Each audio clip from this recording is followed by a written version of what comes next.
Every jerk I've talked to, because I've been brought in by a lot of companies to do de-jerkifying coaching, and most of these people are actually like lovely, and you're like, I was expecting a monster, and I'm just getting a sad person who is shocked. The 9 worst times out of 10, kind that's of what thing. happens.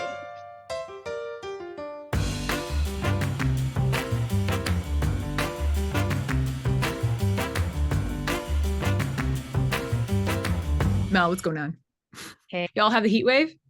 Yeah, we have a heat wave. Yesterday we had a advisory for the air quality. Always a fun alert to get.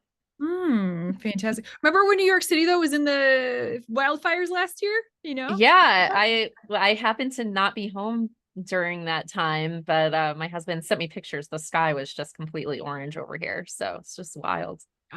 Fun with climate change. Fun with climate change. Yeah. Good times. Yeah. Well, speaking of New York City, we talked to someone from New York City, didn't we? We did. We spoke to Tessa West, who's a professor at NYU, and we wanted to get down on the topic of work jerkery, all the jerks at work. Yeah, this is something that I'll tell you, one of the big themes coming out of a lot of our conversations and a lot of our work, especially on the pod, is how do I deal with these people at work that we will broadly categorize as jerks, the gaslighters, the credit stealers, the micromanagers, all the jerks that we deal with. And so we called up Dr. Tessa West. She is a professor of psychology at NYU, as Mel mentioned. She's also a leading expert in the science of interpersonal communication. She has written 2 books. One she just dropped that's very cool called Job Therapy, Finding Work That Works for You. And the other, Mel, what is it? Jerks at Work. Jerks at Work. Dr. Tessa West has literally written the book about jerks at work, the type of jerks you meet. What do you do about them? What did you think about this episode, Mel? I really loved it because I think we've all been jerks at work. I don't think anyone's immune to being a jerk. I think it's on a spectrum, like we say, with a number of other things, but we've all been there. We've either been one or we've experienced it or both. It's really insightful to think through what that looks like, how that shows up, and how you can deal with it. Loved everything that Tessa walked us through in terms of the types of jerks. What do you do about it? Stick around for the round robin because she absolutely gave the best one-liner for how you respond to someone being a jerk that I've ever heard in my life. I'm getting it embroidered on a pillow. It's awesome. Yeah. It's awesome. Well, with that, here's Tessa.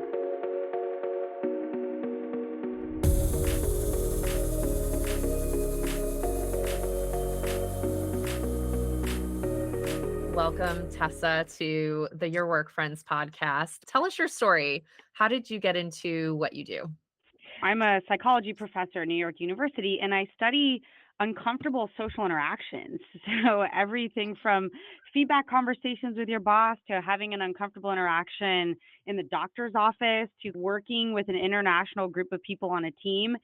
And I've been doing this for 20 some odd years. I actually got started really studying this kind of topic of how we handle uncomfortable interactions and how they play out at work by working in retail myself and selling men's shoes at Nordstrom's. I have an academic life, but a non-academic path to get there. And I think if anyone's ever worked retail, high-end retail in downtown Santa Barbara was where I worked, that is just the sort of perfect breeding ground for all difficult people, jerks at work, status climbers, customer stealers, all of that juicy stuff.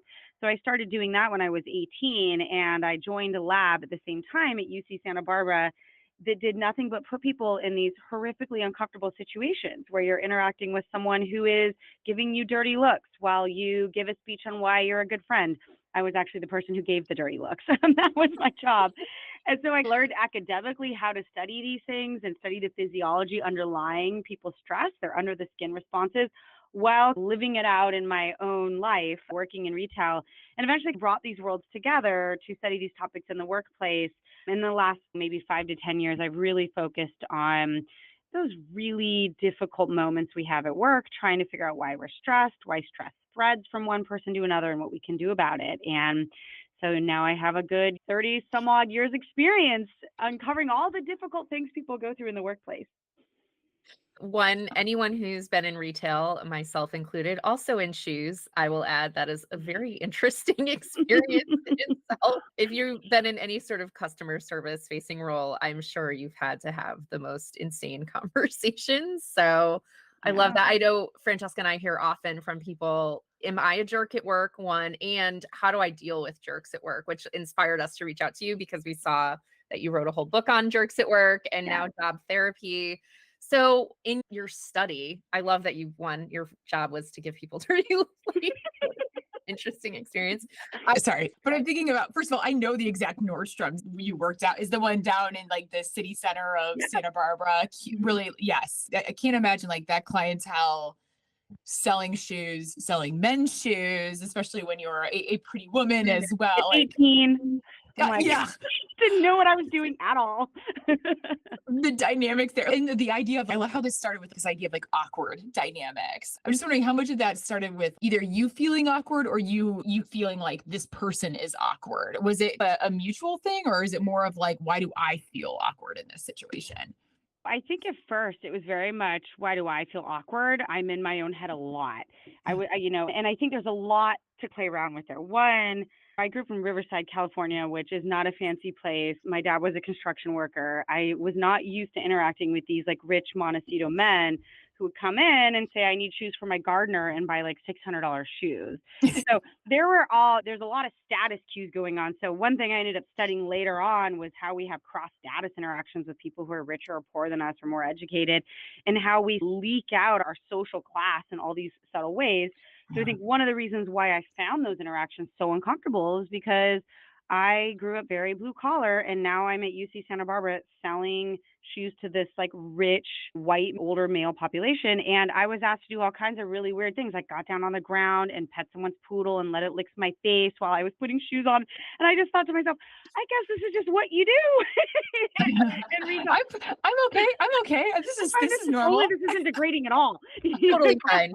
Totally fine. I'm going to make $60. It'll be totally worth it off the sale. So I think a lot of that awkwardness lived in my head. It came from a lack of understanding norms, not getting the hidden curriculum of how one ought to behave in front of wealthy people. I didn't get that kind of training. And was I awkward? I'm sure I was, but I think most of us walk around with a lot of it living in our heads. More so than it actually becoming a dyadic or interpersonal phenomenon. And I definitely, for me, I try to turn lemons into lemonade and try to make a whole career out of all that really uncomfortable shoe sales experience I had. But yes, I think that the awkwardness is layered on with social cues and status issues and gender dynamics. I was the only woman in the whole shoe sales. Like in the men's shoes, they never let women sell men's shoes. They had a bro culture. I was brought in because I worked in the store in Riverside, where I was also the only woman, and convinced them that I could hack it with these bros. So there's a lot going on. Yeah. But what a great story, because I don't think you're obviously not alone in this, and not alone in the awkwardness, not alone in the figuring out how to work with people and what those dynamics can do, especially in a work environment. What was one of the most surprising things that you learned through all of your work? Yeah, I think one finding that I kept seeing over and over again, and I learned this by studying physiology and behavior at the same time, is that when we're the most uncomfortable, and we could see this in the lab because we measured people's blood pressure, so you would get those readings live and measure their heart rate. When you're the most uncomfortable, when you're the most stressed, you're the nicest, most over-the-top version of yourself. And my colleague, Wendy Menes, started calling this the brittle smiles effect. So like, you're so great, this kind of high-pitched voice, over the top smiling. And what's fascinating is because you're feeling stress at the same time, the anxiety still comes out, but in these kind of like weird, creepy ways where you smile, but not with your eyes, right? So you don't have a Duchenne smile. You have the kind of lower half of you is smiling, or you're fidgeting and avoiding eye contact, but saying the right things. And so if you're on the receiving end of one of these things, it's like the words coming out of the person's mouth are nice, they're supportive, but it's all oozing out through these anxious cues. And what we started realizing is there's the controllable behaviors, what we say, and then the ones that are difficult to control, how we say it. And those two often misalign.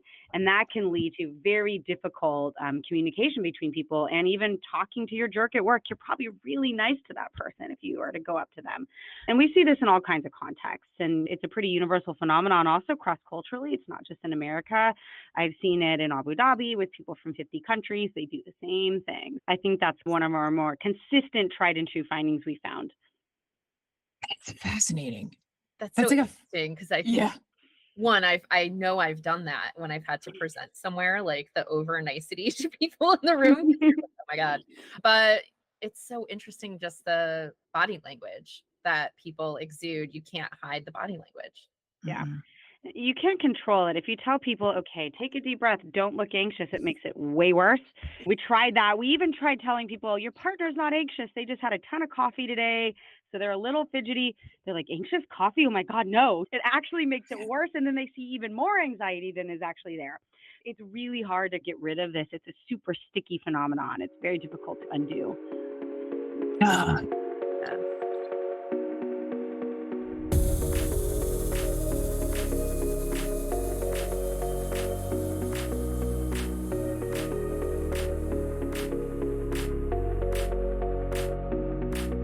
You just wrote Job Therapy, which we're super stoked about. And in the book, you talk about some of the sources people have in terms of the frustration with work is actually due to some of those interpersonal relationships. When I think about people looking at a job pivot, or they're unhappy in their career, or they're thinking, this isn't working for me anymore. A lot of times people think it's because I'm not doing the right job, or I'm not at the right company, not necessarily about the people you're surrounding yourself with. I think relationships are everything at work. And I mean that in a lot of ways. So one of the main things that turns on or off our work happiness is our interpersonal relationships with people.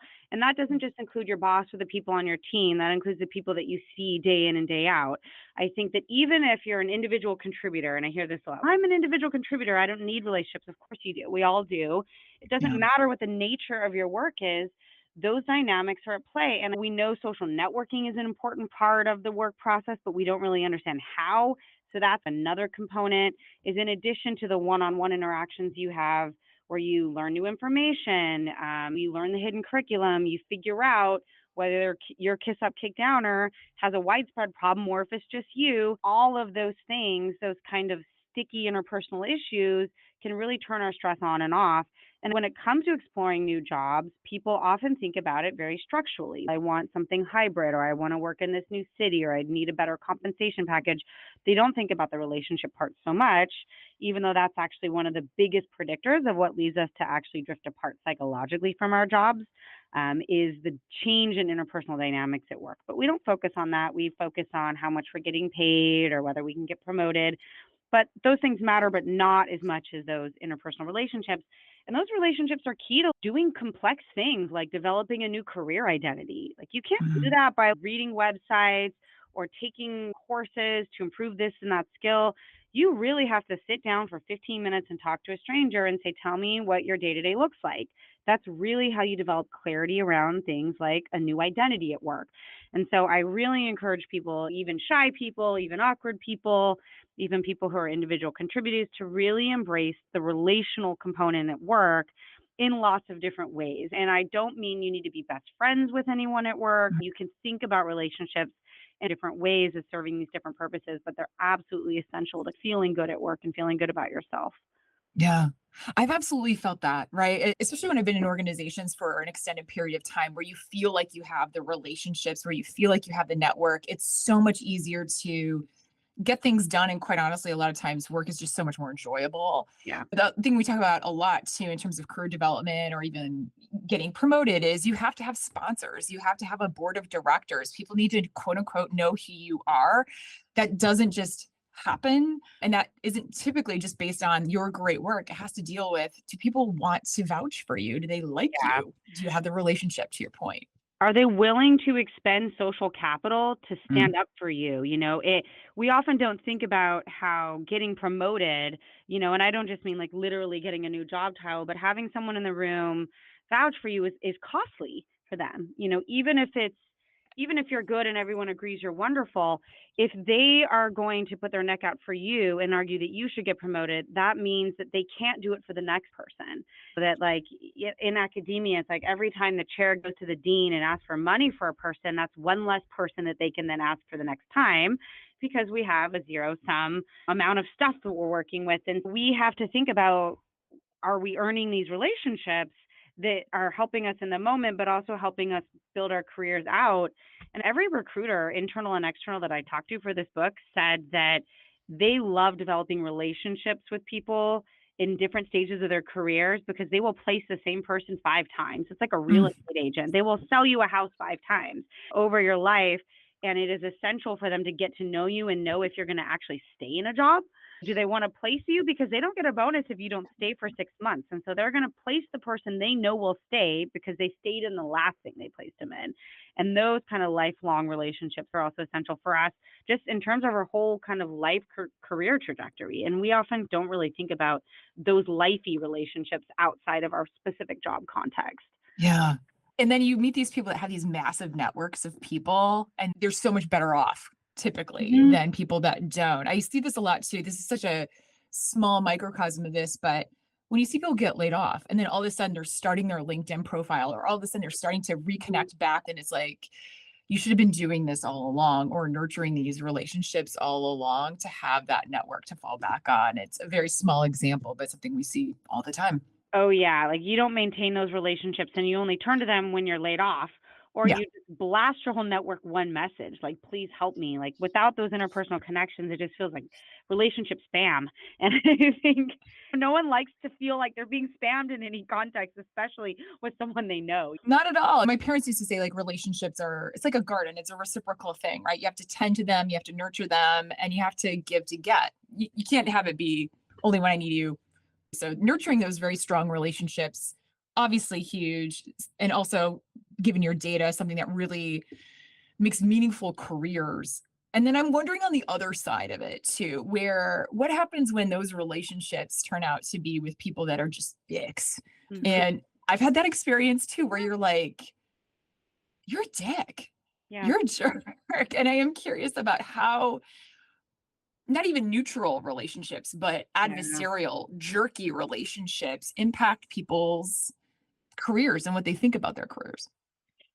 I think when we have these failed relationships, losses loom larger than gains, and we can perseverate on a turned relationship for years and years. I've talked to people that were like, I had a best friend and then he became my boss, and then I overheard him talking about me in the bathroom and it killed me. I said, when did that happen?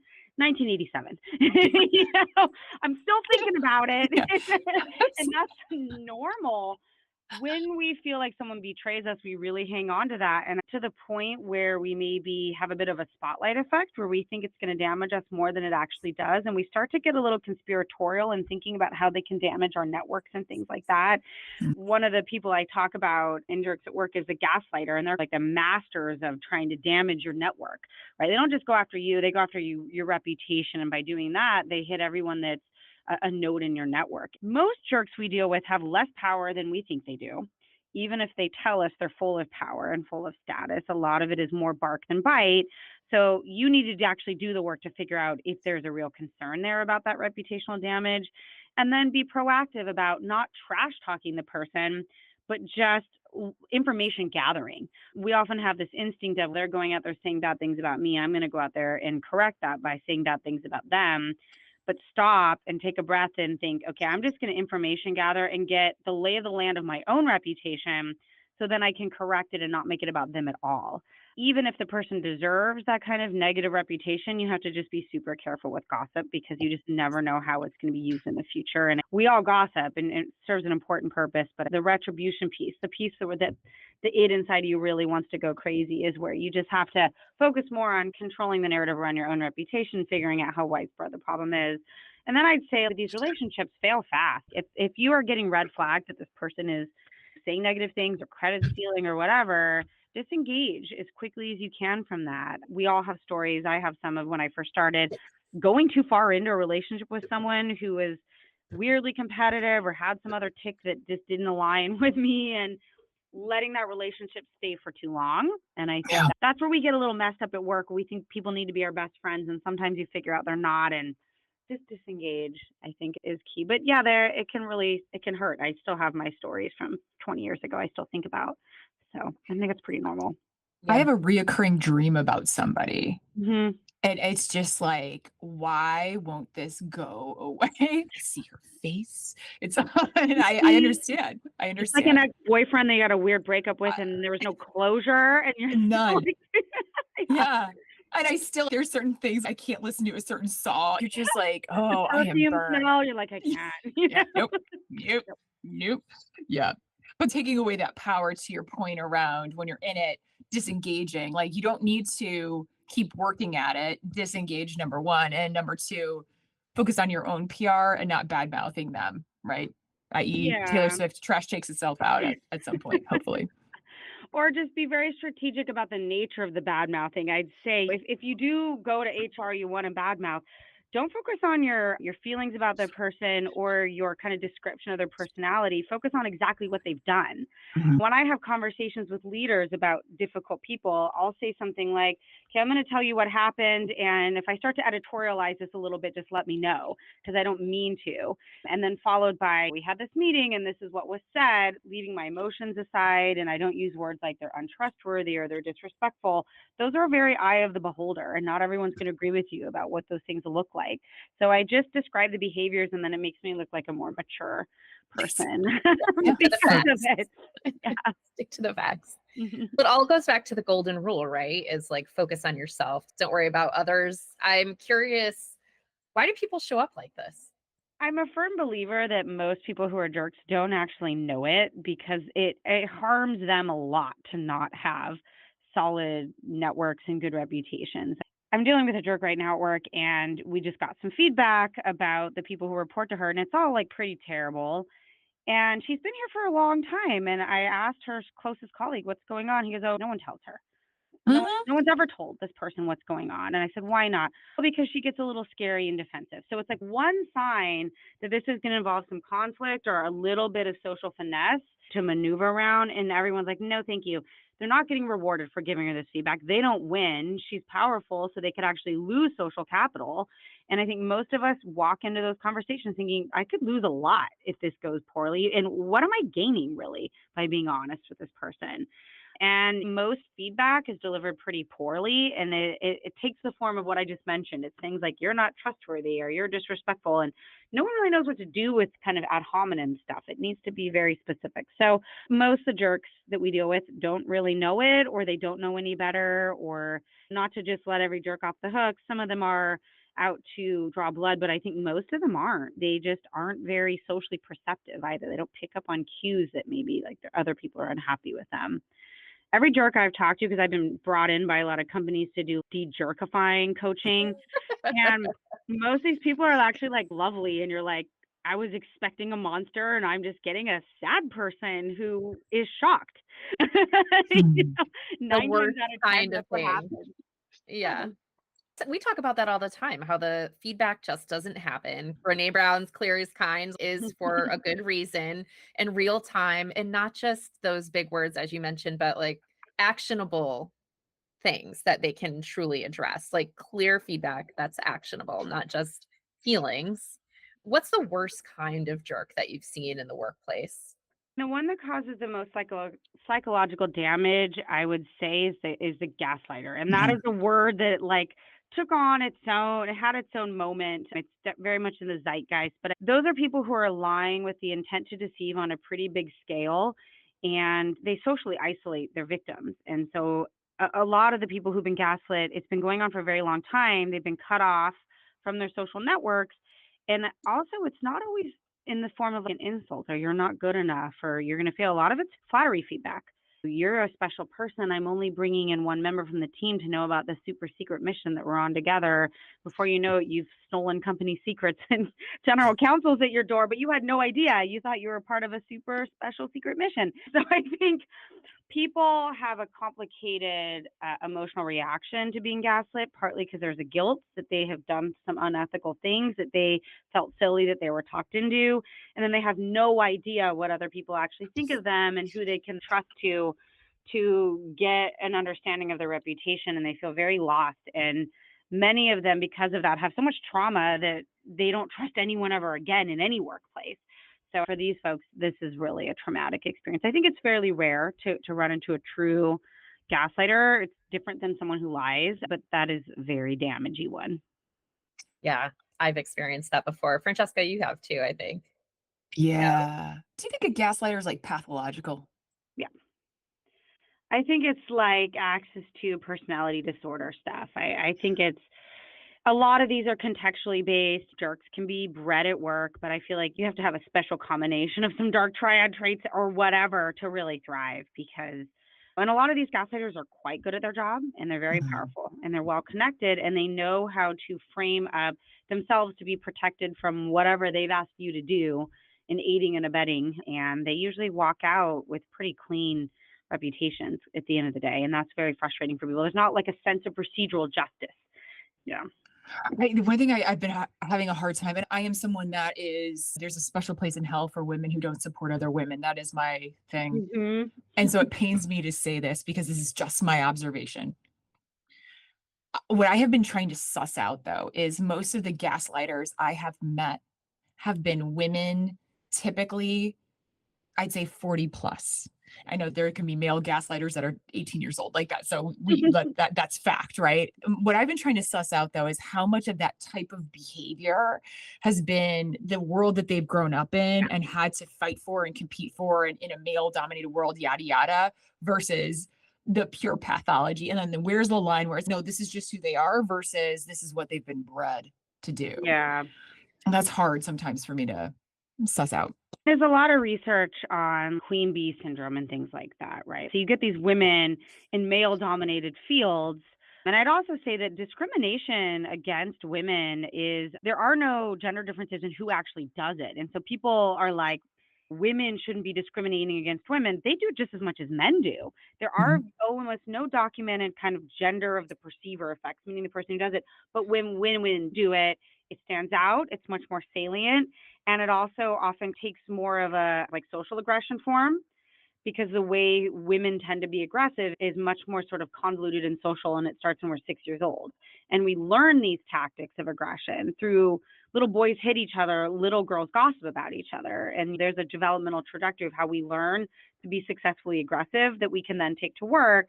And the queen bees, the women who've made it in these male-dominated fields, they have often suffered quite a lot that they think earns them the right to then behave the same way. I've had a very similar experience where the people who I felt discriminated against me the most were more senior women who felt like they went through the gauntlet. It's now my turn, and I need to just suck it up. So there's a lot of kind of stereotypes about what one ought to do as a woman when you're allowed to have babies, how you're supposed to behave and dress. And no one's ever told me how to dress except for other women showing up in job interviews. So I do think there's like a special dynamic that I think happens there with these women who succeed in these male-dominated places. Yeah. I like the term queen bee, though, because I think that gives a nice frame for that, because it's hard. Sometimes it's hard to suss. You talked about the gaslighter. In your book, you write about other types of jerks at work. And I'm wondering if you could give us a bit of this survey. What are the other types of jerks people meet at work? My favorite is the kiss up, kick downer. And this book is actually based on someone I worked with at Nordstrom's. This is why I love this person. They are very good at their job, and they're super socially savvy. And so they're high on what we call status acuity. They can read the room. They can walk into a room and tell you who has status, who has respect and admiration, and who doesn't. And they can figure that out pretty quickly. So the boss tends to love them. They tend to be top performers. And if you are to complain that they are mistreating you, so they kick down people at their level or beneath, you're going to get a lot of eye rolls and you're just jealous. And so they're very clever and savvy and Machiavellian and are able to get ahead through these kind of tricksy ways. They're very careful about who they gossip to and about, and they only do it in a very strategic way. And so if you have a workplace with a hierarchy, which every workplace does, these individuals tend to be very good at climbing up that hierarchy and then reading who has the status within that hierarchy. So that's my favorite. I think some of the more straightforward ones are like the credit stealer, who we are all probably pretty familiar with. And this person is also savvy. They tend to they don't just steal all the credit. They'll give you public credit for certain things so that when you then go complain, it's much easier for them to say, what are they talking about? I just gave them this whole speech publicly about all the hard work they've done. So credit stealers. I have a bulldozer type in my book as well. So this is the person who takes over meetings and agendas. They can usually work power structures behind the scenes. So you have a lot of things that end in an impasse and you're not quite sure why or what's happening. And these can all be team members. And then I have two types of bosses. I have the micromanager, who I think most of us are familiar with, those insecure bosses that oversee all your work and they tend to do a lot but not get anything done. And then the neglectful boss, who ironically tends to also be a micromanager. So that's usually one person who oscillates between micromanagement and neglect. While they're micromanaging you, they're neglecting someone else. And so the neglect really gets operationalized as ignore, show up at the 11th hour, top-down control, change everything. Everyone freaks out, has a stress response, and then they leave again for 6 months.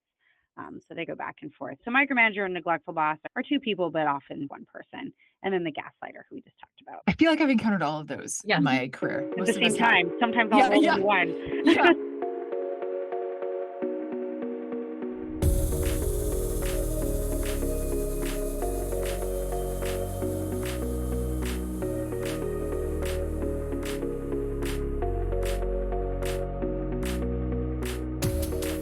I'm curious, do you think every employee has been a jerk at work? Yeah. If you've worked long enough, you are a jerk. We all have our own Achilles heel. We all have the worst version of ourselves that we can bring to work. And maybe that's a person who gets jealous and insecure. And so it gets lashy outy, or as my son would say, you're lashy outy. Or it's someone who feels like they need massive certainty and they're not getting it from their boss. And so they hover over your Google page as you're working and they call you and you have to hide under your desk. I think we all have that version of us when we get stressed and anxious. And some of us, that instinct is to try to overpower, to get that internal sense of control. Some of us disengage completely and become neglectful. And then some of us just have an inner instinct to be a little bit Machiavellian. It's what we've seen. If you work in a law firm, anyone who's made partner probably is a little bit on that Machiavellian scale and thinks it's okay to kick down to climb ahead. And I think the key is just knowing what that ugliest version of you is on the inside so that you can then not make it go away, but put steps in place structurally to prevent that person from coming out. But I do think we all have our inner jerk, and that can be a different person at different stages of your career as well. I think when you're more or less secure in a role versus completely overwhelmed, but plenty of security psychologically. But I'm a cynical person and I study the dark side of human nature and put people through really egregious social interactions to bring out the ugly version, because the nice version is not so interesting for me. But yes, I do think most of us have some inner jerk. Yeah, I think it makes sense, right? We're human beings, you show up that way. But I think to your point, it's the self-awareness that's so critical, just knowing what that is, what can come out.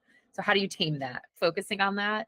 For employees specifically, what are some of the ways that they can identify a jerk? Because as you mentioned, there are covert jerks. Like they might not even realize that person's a jerk. And then there are some in your face jerks. Yeah. One of my favorite things that you say is work jerkery, right? Is this an environment full of work jerkery or not? Starting in the interview process, can they start to see that? Yeah, I used to study first impressions. What can we get from the first 30 seconds? And actually, thin slices of human behavior are actually pretty accurate predictors of the future. One thing is most work jerkery shows up a little bit ambiguous. In fact, it is rare for people when they are engaging in bad behavior to be that forthright about it. And I've been studying things like prejudice for a really long time. How do you get someone just to say they're prejudiced? You don't. You got to add up all these behavioral cues and then blah, blah, blah. Work jerks are a little bit like that, where you're going to have maybe a gut instinct that there's an ambiguous situation that could go either way. The first thing I tell people is do not just trust your instinct that you can magically read what's going on in someone's mind simply by looking at their nonverbal behavior. I've done a lot of research on interpersonal accuracy and what it really takes to know what someone's thinking or feeling, and there is no magical thing. You simply have to ask. And in the case of work jerks or in an interview, you need to ask around. You need to ask networks of people. I think if you're interviewing for a job, You want to ask at stage 2 or 3 of the interview to not just talk to the hiring manager or your boss, but to talk to their team members and to talk to people who've cycled out of their team at some point. You want to gather as much information as you can by people who have what's called non-overlapping social information. So they're not always in the same room at the same time with the person. They've known them at different time points in that person's career. They've known them at different jobs or on different teams. And look for the signal and the noise there. Don't trust your instinct based on what they say or their nonverbal behavior or whatever. Base it on data that you can collect. We aren't great at information gathering in an interview stage because we want to impress so badly that we just try to put our best foot forward and say the right things. But once you get far enough in the process, you should feel confident enough to ask for other connections of people and people who know those people to gain that kind of like reputational map of the individual. What you're looking for is like cross-situational consistency across these 15 different interactions, across these 15 people.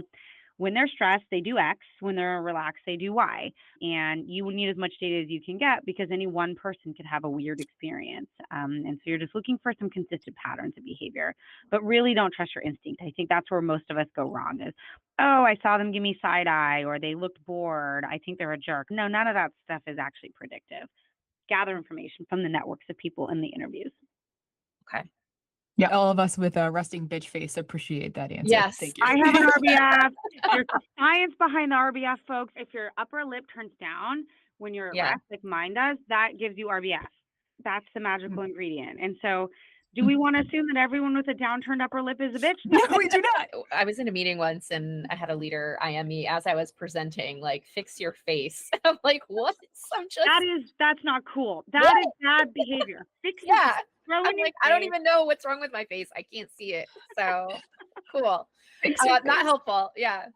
Okay. I'm curious psychologically, because you even mentioned earlier, some folks might not even ever recover from the damage that this does to them. Like, what are the long-term psychological impacts on the individual, but even teams and organizations? What happens when there's a culture of like high jerk culture? Yeah, I think people learn what it takes to get ahead and the smart ones will do it. And so jerk cultures beget jerk cultures. If a place is a place where jerks can thrive, then they will hire and they will stay there and they won't ever cycle out because nobody wants to recruit them outside of that place. And this happens with a lot of high performing jerks. There's a reason why snakes in suits is a phenomenon that we actually talk about, that you get high up enough, you become a little bit of a psychopath. That's not true for every organization, but it's really hard to correct an organizational cultural reputation. That can take years, and you can even wipe everyone out of the organization that was a jerk and hire a new, and it will still take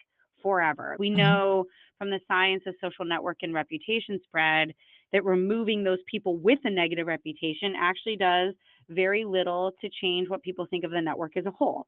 And if you can think of organizations that have had Title IX issues or Me Too issues, simply getting rid of those people isn't sufficient. And it's because people know that firing is easy, but actually promoting from within and proving that you don't breed that is hard. And that takes years and years.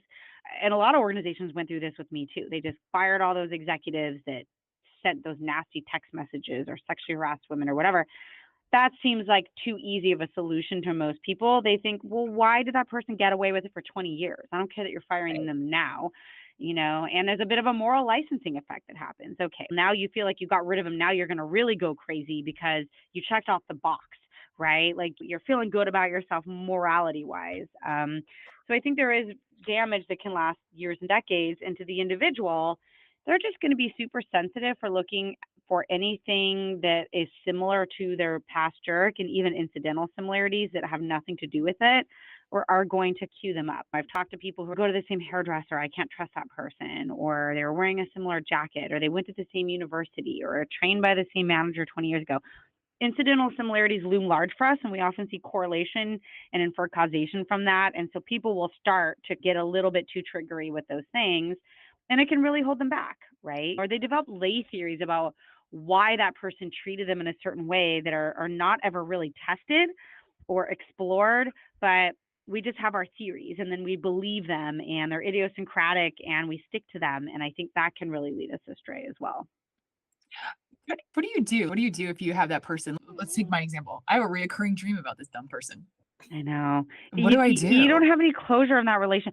Did it I just end one? I have this with like exes. It just ended one day and you never saw them. You never did the exit interview where you said all the things, or it's really hard to let go of these, like the social psychologists would call this like goal incompletion. You didn't complete the goal of ending the relationship. And so it's this kind of subtle, incomplete goal that you have, like never jumping off a high dive. And so you're just going to perseverate on it, or it's going to like sneak into your subconscious every once in a while.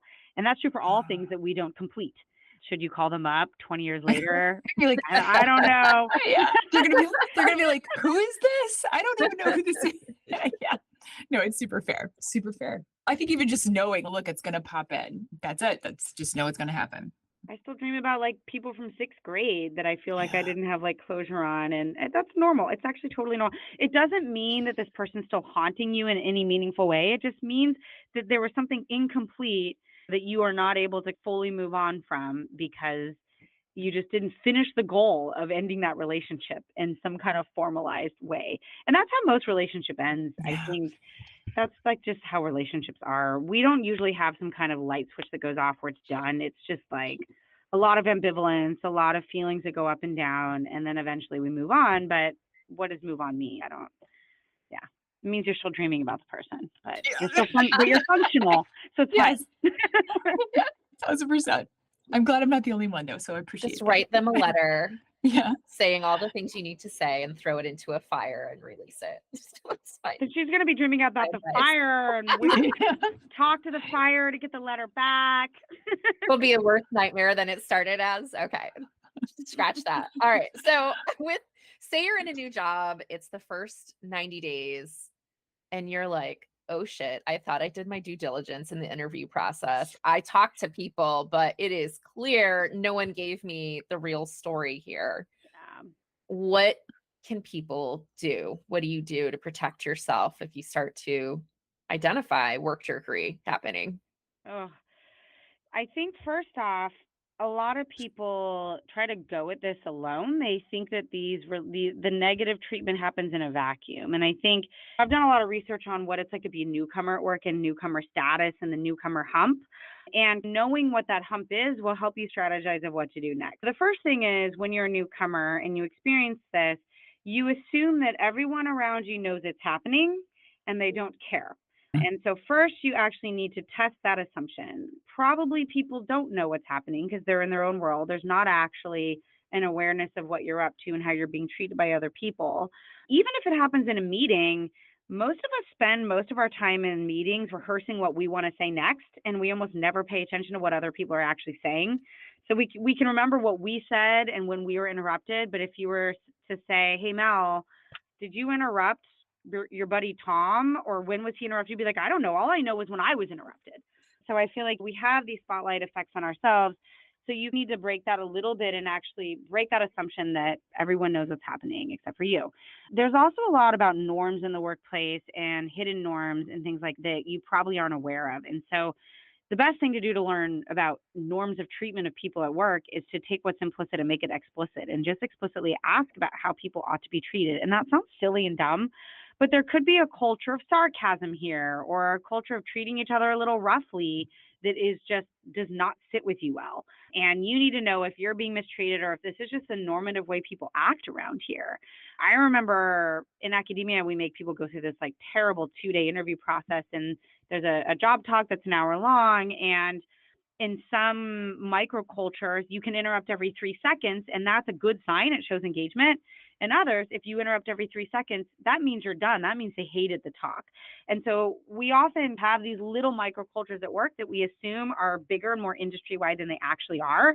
So people could be assuming that you understand a norm that you don't, because it's weirder and more idiosyncratic than they even realize. And this is even true for jargon at work. People assume everyone in an industry uses jargon. Jargon is team-based. That 5 people are using the same weird words. So you want to just to test your assumptions around that. If it is widespread and everyone agrees it's okay behavior, and you don't like that, that's your red flag. You are not going to change the whole organization and get them to all behave differently. So those are like the two key pieces of this job's probably not going to work out for you. Widespread and everyone's okay with it. Not okay with it, not widespread, then you have hope. Then you can proactively work with your network or your boss or whatever. But almost everyone assumes behavior is both more widespread and more acceptable than probably others realize. And they're shocked when they hear about it and a little bit surprised. So test those assumptions before you jump ship and start something else. But it is pretty normal to think you're hired into one culture and show up and get something different. I'll say all that with one major exception being a huge problem that came up during COVID and still happening is engagement issues. You thought this would be a really engaged workplace where everyone was on board and they were active and they were in, and then you show up and like literally no one is there. That is a really tough kind of cultural level of disengagement or neglect that is hard to fix. And I wouldn't try to take that particular issue on. What if it's your boss in those first 90 days? Yeah, you can talk to other team members to see how they're being treated, but my favorite lay of the land networking reality check tactic for bosses is you don't want to go to your boss's boss. You want to go up and over. You want to find people who know your boss, who are at the same level as them. And so they can give you insight into this treatment. And when you go to these folks, you don't want to trash talk your boss, but you want to ask about normative acceptable behavior for people at that level of management. And you want to say things like, in your team meetings, how do you typically handle the following process to see if it's just about just your boss or everyone who's in that level of management is behaving in the same way. So again, it's about that. How widespread is this? How normative is it? Or is this just something weird and idiosyncratic about my boss? Giving negative feedback, giving upward negative feedback is very difficult. And I have all these kinds of like little tricksy rules based on marital therapy of how to do it. But before you're even there, you want to know, oh, is this what all middle managers do? Or is this just mine? Going 2 levels up is a little bit difficult, but up and over at their level in the network is useful to just get feedback from other bosses who have a similar role as yours. I really like that because then you're comparing and you have data to compare it against, and it isn't just the assumption that your boss is the problem, so to speak. Not saying their behavior is great if it's common either, but yeah, but you want to know. I think when people are like, how do I know if the jerk problem is too much? My first question is, how widespread is it? How culturally normative is it? Are they hiding their behavior because they know it's bad, which is a good sign for you, because that means this organization doesn't actually like it. It's so scary to deal with, but that's a good sign that it's not just the whole well has been poisoned. It's just this one person. And is it okay to give any kind of feedback to bosses? In some organizations, they have a very tight hierarchy, and it's completely unacceptable to ever have a real conversation with your boss that is not just about your own career path and your own performance, but about theirs. So you want a place that actually does like bite-sized, normal conversation, organic feedback across all levels. I know we're talking about like how leaders can manage this one-on-one with folks on their team, but what do they do if they see that the team is developing this culture of jerkery together? What can they do to address it without killing morale on the team? Or trust within the team. I think, I teach this little program called Tricky Situations, and it's just a bunch of these workplace dynamics. And one of them is I actually give people an example of a situation like this where you think you know who the jerk is. Bob is constantly taking on the work of senior people. It seems like there's a free rider problem at work. Why is Bob doing everyone's work, even though he's the most junior person? How do you deal with this potential free ride problem? And half the people will come to me and say, oh, clearly these senior people are taking advantage of Bob and they're offloading work. And the other half will say, oh, I've had a lot of Bobs before. These are these go-getter junior people who steal the work of senior people in an effort to climb up. And they do this in a systematic way. And so we have our lay theories of who the actual jerk is in the situation, but we should probably test that out a little bit. I don't love the idea of bringing people in one by one and interrogating them and asking them what's going on. I actually more like to keep track of the structure of things. Who's doing work and when? Was this work you were assigned to do or not? Let's talk about the feedback interactions you're having and focus on those little behaviors and work together with everyone as a group. One-on-one meetings end up with conspiratorial thinking often, and sometimes you eventually have to get to that, especially if HR is involved. But you want to hear you want your whole team to hear one message from you at the same time, and not assuming that the jerk is the high status person or the low status person, or you even know what's going on. So I'd say like a lot of information gathering and put your stereotypes aside of what you think's happening before you do. But I do think that teams, that there's a lot of structures and systems that we can put in place to prevent jerks, and not allowing things like informal networking behind the scenes to pull levers of power, good old boys club networking, things like that, that used to work to get people's way. Insofar as we continue to reinforce that and we don't have real procedural justice around rules and decision making, I think we're in trouble. And I'd also say for bosses and leaders, if you want to make a jerk-free place and you want to prevent Machiavellianism and things like that on your teams, you need to lay out super clearly what the structure is for determining raises and promotions at your organization, down to things like certain bosses don't have the status and power to do it until they've been here for 5 years. Really clear. And then I'd say the other thing is we need more failure pipeline data, so that when we aren't promoted or when we're not succeeding, we're not bitter about it. We don't start to engage in kiss up, kick down behavior to get ahead. We understand that it takes 5 times to get this promotion and we're only on time 3, or we know who our social comparison others are.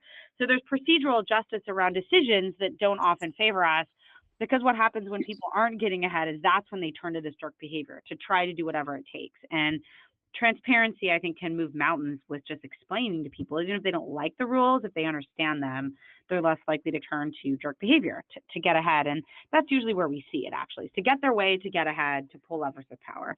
That's where most people turn into jerks at work. We can see that. Francesca and I talk often about the power of transparency in the workplace, because you're removing the confusion for folks immediately, and they don't have to fill in the blanks, and suddenly they're in survival mode every single day because they don't know what the story is, or they don't have clarity on the situation. So now it's just an unsafe environment. Do you think organizations are doing enough to address jerks at work? No, they wait till the problem crops up and then they play whack-a-mole. There's not a lot of prevention. Think about this through the lens of healthcare, right? We wait for the heart attack to happen and then it's time to lose weight. There's not a lot of prevention and early detection and conversations to see the early red flags, to see their warning signs. And I think that's just because most of us don't know, and often the early red flags are not what ends up being the problem later. Those early signs are not often perfectly aligned with what ends up getting you reported to HR. Anxiety and stress and feeling overwhelmed is often an early red flag of micromanagement. But that could be anything. So I don't think so. I think people talk about it a lot, but they don't do a lot to actually address the issue. One of the dark reasons why is because a lot of these jerks are high performers. And at the end of the day, we are very much yoked to performance metrics.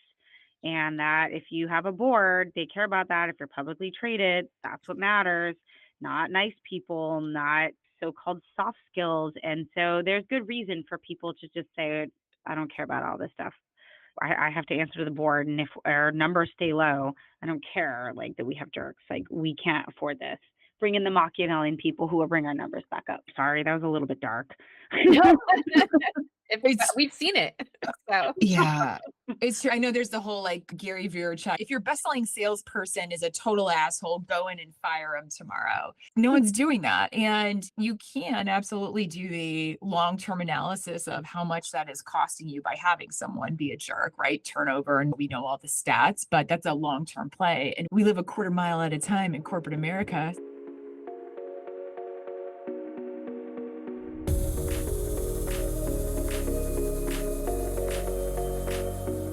Okay. All right. Tessa, we do this with all our guests. It's called Rapid Round. They're quick, short answers. They're meant to be fun. Are you ready to play, Tessa? Sure. Okay. 6 questions, so no pressure. In your opinion, who's the biggest jerk of all time? Donald Trump, is that basic? Depends on who you talk to. That guy. That guy. Yeah, that guy. There's no redeeming qualities. There's just none. I can't believe. I know. Okay. Yeah. We're here again. We are here again. Here we are. Here we are. Here we are. And this is why I'm looking for EU citizenship. So looking at property in Italy, looking at property in Spain, just in case shit hits the fan. There you go. Yeah, all right. I have a Canadian husband. I'm good. I'm covered. Oh, That's nice. Excellent move. Excellent. Yeah. Toronto's looking really good these days. That's so funny. What's the fastest way to identify a jerk in the workplace? Ask around. Just ask around. Don't trust your instincts. Gather data. What's the best one-liner response to a jerk's rude comment? When someone's rude to you, and I wish I could go back and do this the last time someone did something awful to me that I just met, I would say, how many other people have you said that to? Ooh, I love that. That's great. It's a good zinger, and it really gives you the power back and makes it look like you're just judging them for the behavior, but you're not internalizing it. Oh, that is the shit. How many people Okay. have you said that to? Oh, it just give me goosebumps. I'm like, oh, that's good. That's very good. I like, I love that. I love that. For more mean girl advice, come to me. Yeah. So awesome. What's the best way to get subtle revenge on a workplace jerk without getting caught? Does that just make you the jerk? Yeah, this is an easy one, guys. You make friends with building maintenance, and you either make sure their trash never gets taken out again, or you make their office incredibly hot or incredibly cold. Attack the creature comforts. Those are actually what stresses us out the most at work.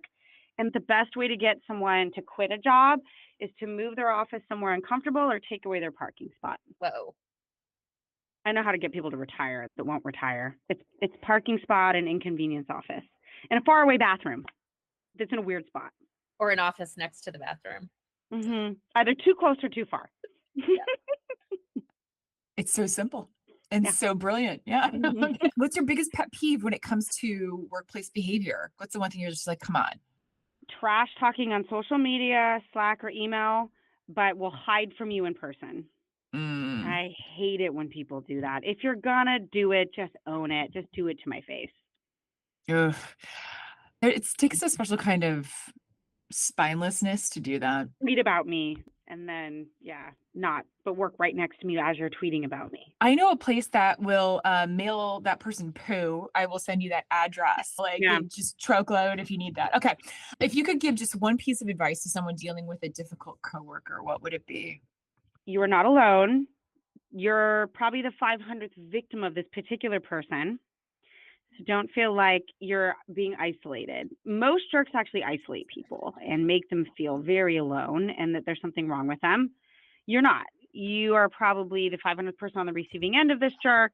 The best thing you can do is ask around and figure out how many. But I think that sort of feeling stupid and alone is the shame that comes along with being victimized by jerks that we often don't talk about, especially if you're new at work and you feel like you're being bullied. It's like back in school. Why am I being bullied? It's not about you, it's about them. Yeah. It's nice to frame it that way because you can honestly almost get a little bit more objective about the situation and what you can do to get yourself into a healthier place if you know that's what this person is like and it's not about you. Oh. Tessa, it's been so lovely to have you here today. Thank you so much for joining us. Of course, this is so fun. You guys are awesome. I love the vibe of this. I feel like I need a drink of Prosecco or something in my weird cubicle right now. Delicious. Next time you come back. Back Yeah, that's right.